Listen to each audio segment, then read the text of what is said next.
Hey there, my name is Jay Dampier, and I recently defended my PhD dissertation at Lakehead University, and my dissertation title was called From Coal to Wood Thermoelectric Production, Socio-economic Impacts in Northwestern Ontario, Canada. Now, I had a few research objectives and goals in mind when I started the project. The first objective was to identify the knowledge gaps in the peer-reviewed literature related to socioeconomic impacts of coal, biomass, and coal-fired burning in Ontario. The second objective was to characterize Atikokan, that's the community where I studied, to characterize Atikokan's historical preconditions and residents' attributes and perceptions, which likely led to the community's response to the coal ban that threatened the community's major employer, the AGS, and AGS stands for the Atikokan Generating Station, which is a power plant that's nearby the community of Atikokan.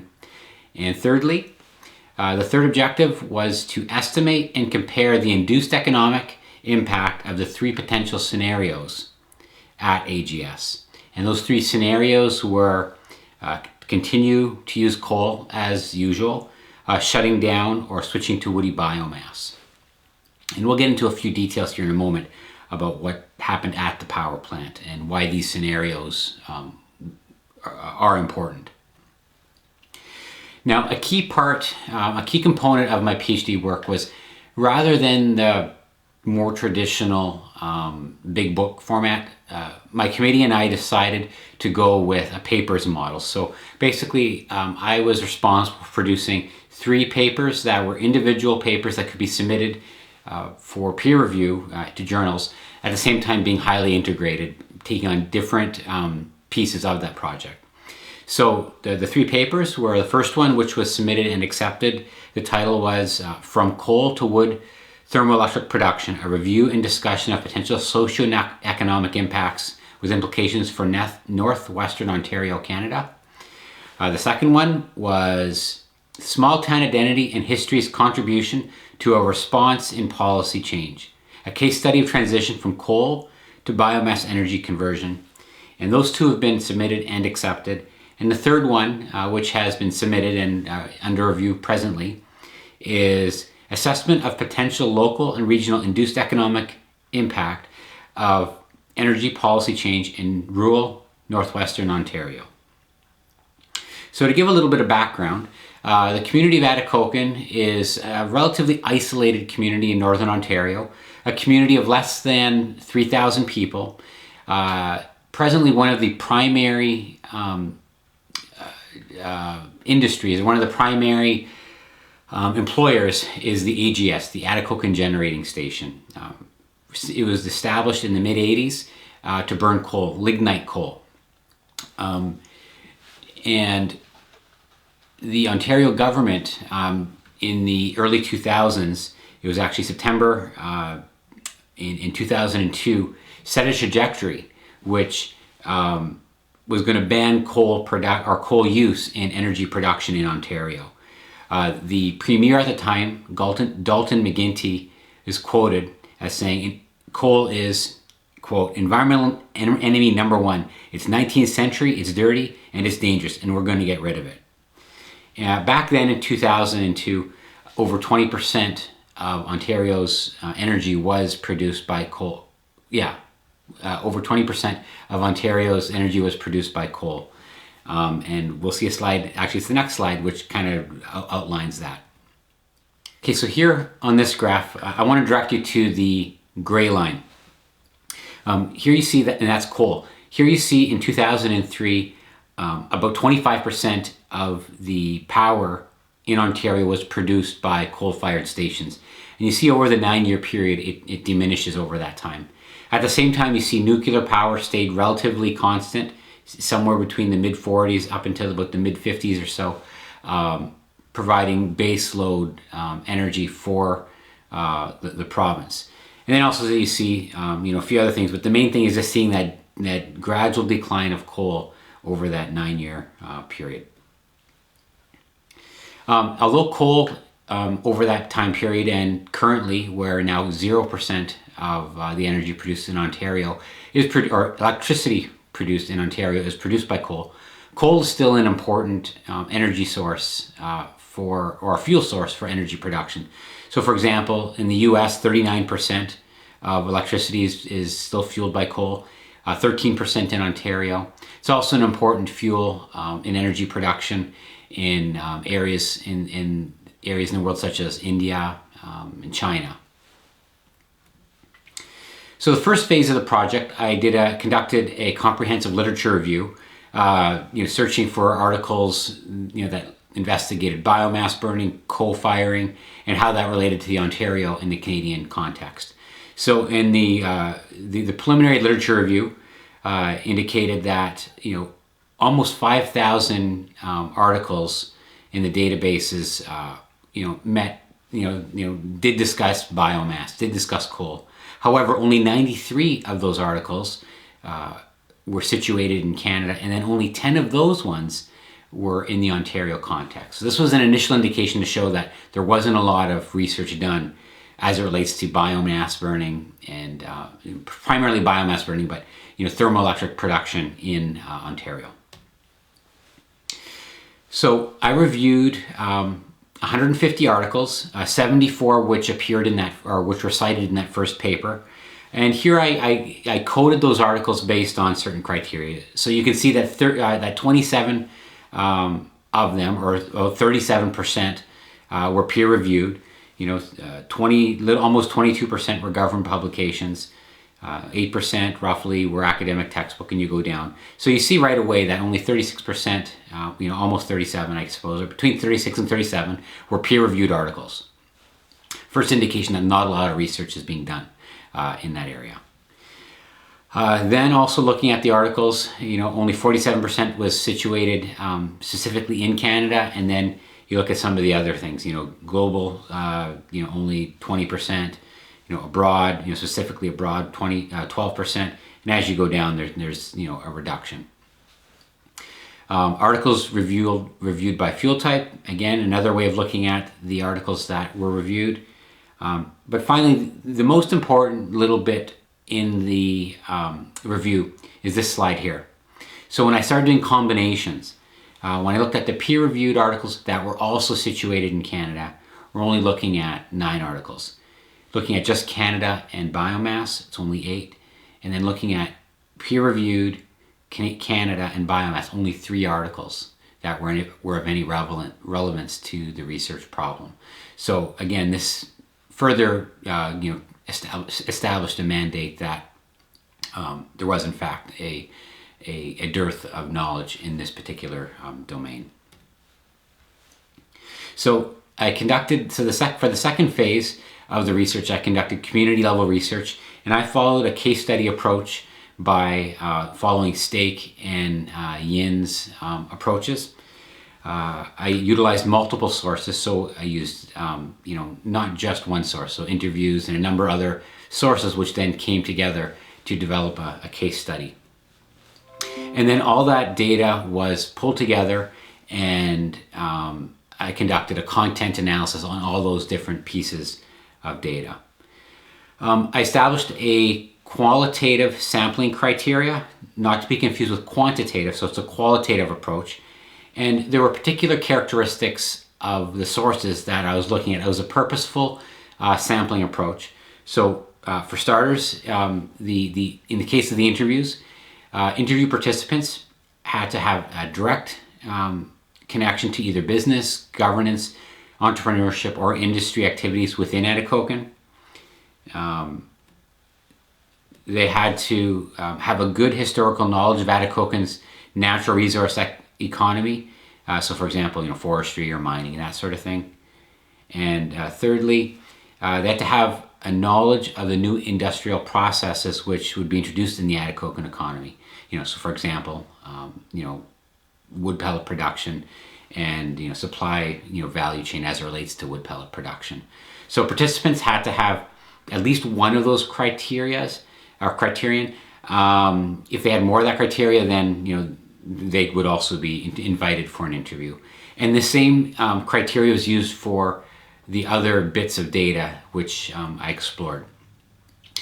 Then all that interview data was then moved into the qualitative software. I imported it in Vivo 10, which is a pretty powerful qualitative research analytical tool, which is widely used. And then from there, after I started building up the interview data within the software, I also expanded it. So in addition to 20 interview participants, I had to go back to a few interviews. So it was actually 25 interviews where I interviewed 20 participants. I also utilized 46 newspaper clippings, newspaper stories, as well as 16 consultant reports. And then also not depicted here on this slide, I also accessed the local museum in Atikokan, and I also was able to track down some archival data, which doesn't follow in one of those 3 above mentioned criteria. As I started to conduct the qualitative data analysis, 4 themes emerged as it related to why these changes were taking place and how the community responded to the potential changes of the power station being shut down. So the first one was there was a tradition of resource-based industry congruent with the production and burning of forest biomass, forest-based renewable fuels. So 19 interviews indicated, and so 19 of the 20 interviews indicated that this was an important theme. 8 consultant reports, 15 newspaper articles, and 2 pieces of archival data. And in the actual papers, I used quotes and linked these quotes together to demonstrate that this qualitative data was in fact an important theme. Also, another important theme was the historical linkages to a strong entrepreneurial ethic. Some of the participants, related some of this ethic all the way back to the mining days, and how the community attracted, historically, entrepreneurial type miners to move to this area where there was no community originally, and to eke out a living. And then also, because there was a very limited economy in the community in the early days, some folks who moved there saw opportunity to start businesses that met local needs and that sort of thing. And so there was a linkage to a historical entrepreneurial ethic within the community. The third theme was community members recognized that the power station had a multifaceted role within the community. So for example, in addition to supplying very well-paying jobs, there was a lot of indication that the community members recognized that there was that the power plant, Ontario Power Generation, provided additional benefits. So corporate sponsorship of community events like the fishing derby and powwows and things like that. There's a strong culture within the organization, within the AGS, the power plant employees, to do community service, to serve the community, to do various things like to volunteer in the community. So there was a recognition that that was an important part, in addition to the jobs, that the power plant played. And then finally, there was a strong community spirit and desire to fight for their town. So it became clear within the data that there was an ethic, there was a fighting spirit within the community to protect the townspeople, to want to protect their community and protect jobs, and to they wanted to see this community be a strong and vibrant community in the future. And that aspect, that theme, also appeared to be important in the community's response to the potential shutdown of the power plant. So essentially what we found, or what I found in the data, was that what the community intuitively knew, and that is that the power plant was an important part of the community, and these other themes would be supported in the calculation. So now in the next phase, when I started looking at the economics, it was interesting to notice that the qualitative data paired nicely and suggested some of the economics, which I'm going to present right now. But before I do that, I want to do a very brief lesson in economics, discussing direct, indirect, and induced economic effects. So when we look at a direct economic effect, we're looking at a specific, in this case, the power plant. So how does the power plant how will it be directly affected? Indirect effects would be perhaps upstream supply chain things. So power plants, if you look at the little diagram here, power plants need supplies, so parts. They need other inputs, such as, in this case, if it's a coal burning power plant, it would need coal. If it's a wood burning, wood pellet power plant, they would need wood pellets. And then those things would be inputs, which we consider indirect effects. So as changes happen in the in the direct industry, so in this case the power plant, if something happens in the power plant, how does that affect indirectly, say, the coal industry or wood pellet suppliers or parts suppliers? How does the direct changes at the power plant indirectly affect other parts of the economy, other sectors in the economy?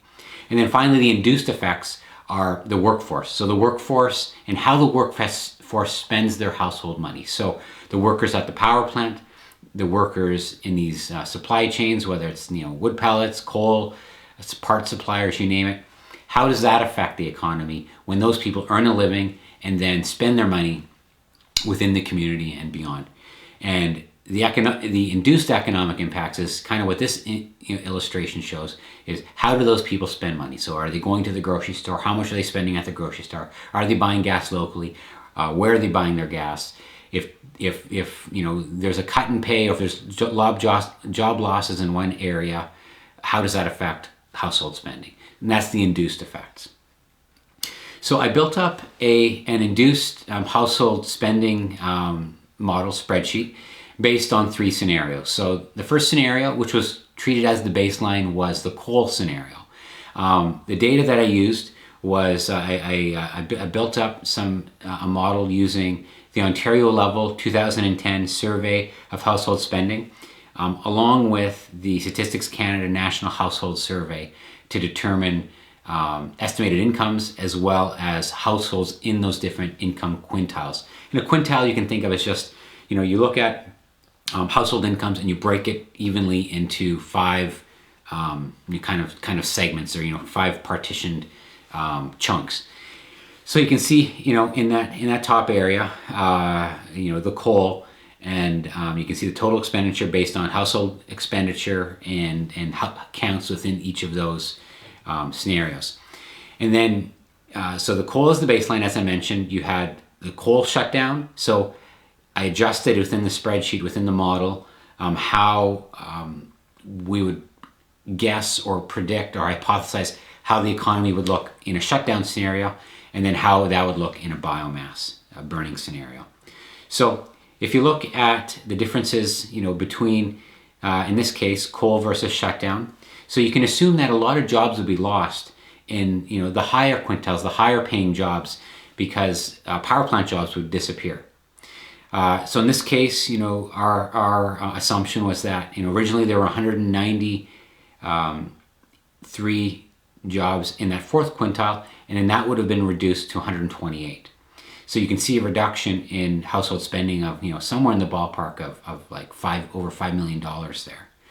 So moving on to, and just another place to highlight on the spreadsheet, comparing the baseline again, the coal, to biomass. So in this case, you have a biomass industry being developed.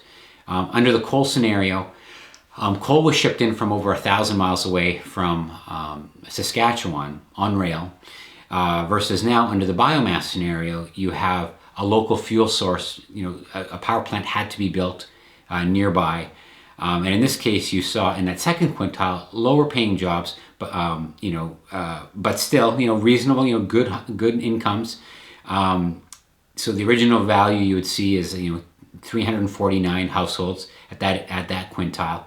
And then with the increase in power plant jobs, as well as an uptick in the forest industry, because now you need supply for those wood pellets, you see an increase of a few million there in households of 394 households at that quintile. And then what we did what I did was I summed up all the quintiles, and then you get totals. So you'd see that the overall effect under the coal scenario, that baseline is 82.7 million. The shutdown, you see a reduction of about 10 million down to 72.1 million, and then biomass, you see a slight increase, relative to coal, to $83.9 million available in the economy and household spending. So for each quintile, the equation that describes each quintile is simply C equals A plus MD, a straight line equation, where C is household expenditure, A is the autonomous expenditure, which is the fixed level of household expenditure regardless of household income levels. So for example, monthly food and household and housing expenditures. So these are things that there's not a lot of elasticity. Basically, people need to pay their rent or people need to pay their mortgage monthly. There's a certain amount of that you have to buy for food and gasoline, based on, having to commute to work and that sort of thing. M is the marginal propensity to consume, which is the ratio of expenditure a household is willing to spend of its real disposable income. And that's where some of the adjustment can take place. So maybe less luxury items, you would bring that propensity ratio down, as incomes change. And then finally, D is the real disposable income, which is what money is available after deductions of taxes from the total income. And then from there, that's how each of the, that's sort of the formula or the logic behind each of those quintiles. So now, when we look at how shopping behavior is, in a region, if I earn my income in the community of Atikokan, I don't spend all my money there, right? If I'm, maybe I'm traveling to other communities, in smaller communities in Northern Ontario and other parts of the world, sometimes there isn't a lot of businesses that are available. So if there's no clothing store, you may need to go to another community that has a clothing store with the options and with, the variety that maybe you need or want.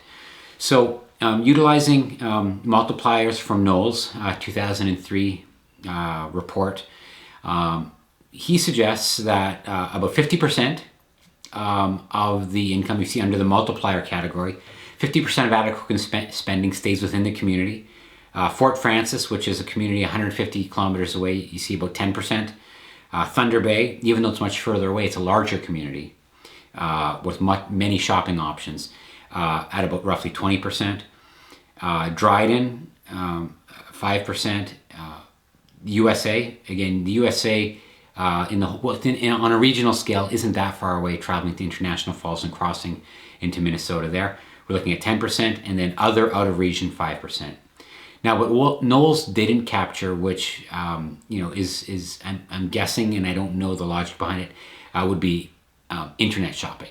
So, for the purposes of this model, that's being lumped largely at other, and then also a phenomenon which happens at a lot of communities relatively close to the border is they'll order online, get it shipped to a border store on the U.S. side, travel over, get their purchases, and then bring them across back into Canada. So some of that internet shopping would be captured under other, some of it would be captured under USA, and some of it, perhaps if we were to go back and do another assessment, maybe these ratios may be adjusted a little bit to maybe account directly for internet shopping.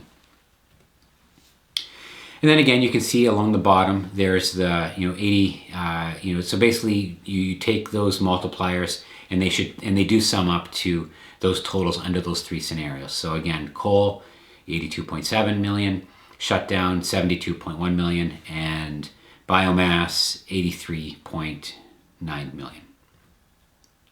So in summary, identify the knowledge gaps in the peer-reviewed literature by determining the current state of knowledge related to socioeconomic impacts of coal and biomass in Ontario related to electricity production. I characterized Atikokan's historical preconditions and residents' attributes and perceptions which likely led to the community's response to the coal ban that threatened the community's major employer, which is the AGS. And finally, I estimated and compared the induced economic impact of three potential scenarios at AGS. And those three scenarios, again, were business as usual, which was the coal scenario. The second one was the shutdown scenario, like basically shutting down the power plant.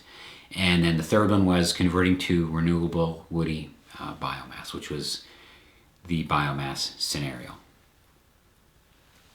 And then finally, just a few conclusions, some take-homes.